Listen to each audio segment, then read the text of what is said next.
Okay, let's do an example. Here, go ahead and take a minute and read this problem. Now, what we're interested in is the sigma square of the thermostats. All right. What we care about is if I have 10 thermostats, are they going to give me well, if there's a sample of 10, but what I'm interested in is the thermostats, are they going to read the same temperature? All right, so we collect a random sample of 10. So my n equals 10 here, right? And then, so this represents I want to see if if our thermostat is accurate. So we pick 10, put them in the same room, and this is the reading they give us. All right, so obviously, clearly, right, they're all kind of different. But does these differences tell us that sigma square is indeed, right? Does it tell us, a sigma square is indeed high or high or low? Right now, so let's find the first, like, to generate the interval estimation, we need the two critical value first, right? Which two critical value I'm talking about? Well, here I have a chi-square distribution, and then the critical value that I need, right? Depending on alpha. So alpha here is 0.05. So I'm gonna cut here. This is alpha half equals 0.025, and here this is alpha half also equals 0.025. And the two critical values that I'm looking for is chi square 0.025, and here is chi square 0.975. Because remember, right, the notation we're using here, the number here tells you the area to the right. Okay, so that would be 0.975. Now, to get critical value, first I need the degree of freedom. So my degree of freedom here equals 9, because n minus 1 equals 9. Okay, so that's all I need. And here we go, chi square. Right. So first one, chi square is 0.025 equals, I'm going to go ahead and use the app for this. Here's my chi-square distribution already.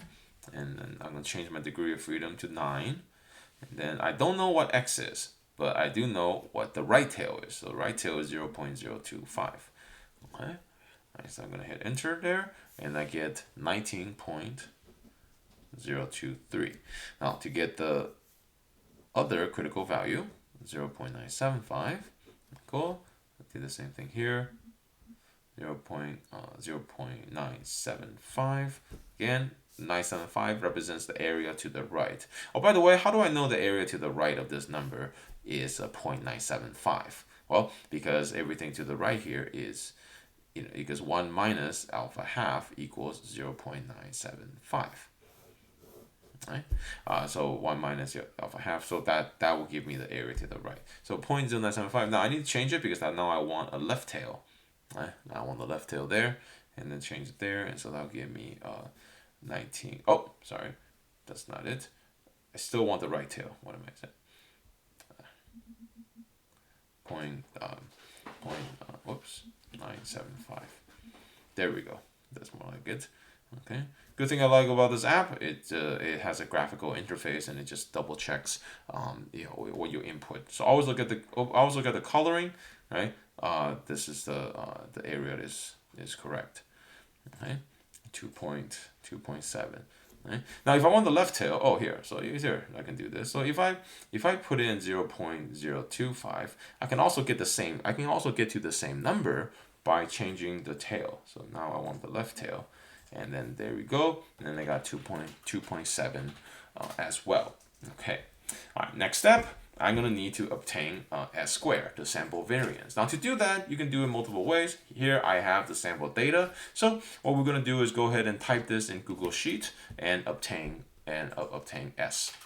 Okay, so the quickest way, I think, to do this, rather than by hand, is go to Google Sheet. Just go to your Google Drive, right, and then go ahead and open up a new blank spreadsheet. Okay. Well, computer's a little bit slow right now. So once you have this, let's go ahead and just type in from the handout. type in the thermostat and the temperature.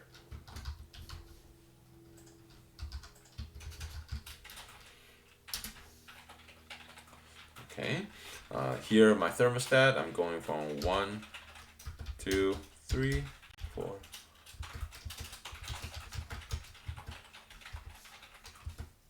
10.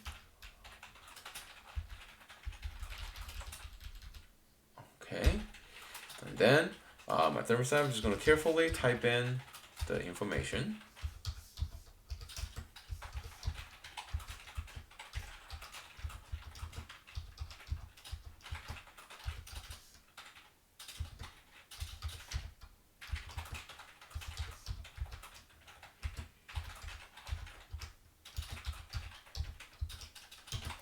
Alrighty then.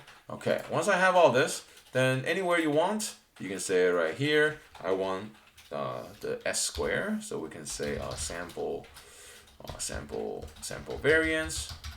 All right, let's put that there, and you can just make this look a little bit better. Okay, so I said equal. Remember to get sample variance. So we got, oh, sorry, I can't get sample variance here. That's it. The sample standard deviation.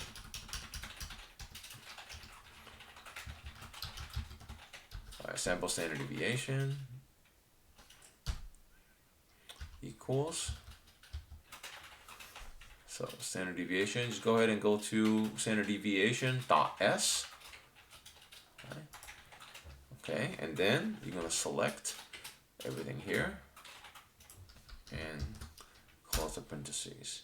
Okay, so that is the sample standard deviation. Now, if I want the sample variance, all I have to do is square this this number here, and that is my sample variance. Okay, so now let's go back to our picture, or sorry, to our handout, and write those two numbers down. Okay, so to get the variance, right, so now we have, so remember, right, we calculated the sample standard deviation. That was 0.83666, so let's say 667. And then if I square that, then I get the sample variance to be 0.7. Okay, so that's our sample, that's our observation. Now let's construct the upper and lower bound. Okay, so looking at the previous page, right, our formula is this: n-1, here's the lower bound, chi-square alpha half,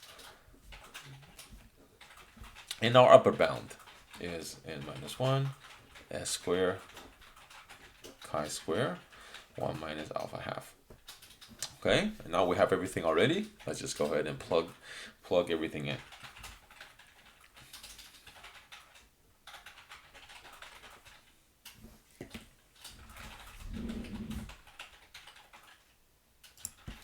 Okay, plug everything in, right? And then go ahead and try to do that in the calculator. And what you should get is the lower bound is 0.331, right? Less than or equal to sigma square, right?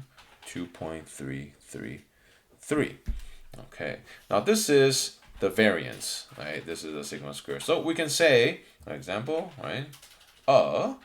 95% confidence interval for sigma square is parentheses 0.331 comma 2.333. The interpretation of a confidence interval for sigma square is exactly the same as the interpretation for mu. Right? What we say is, right, we are 95% confident that this interval contains a sigma square.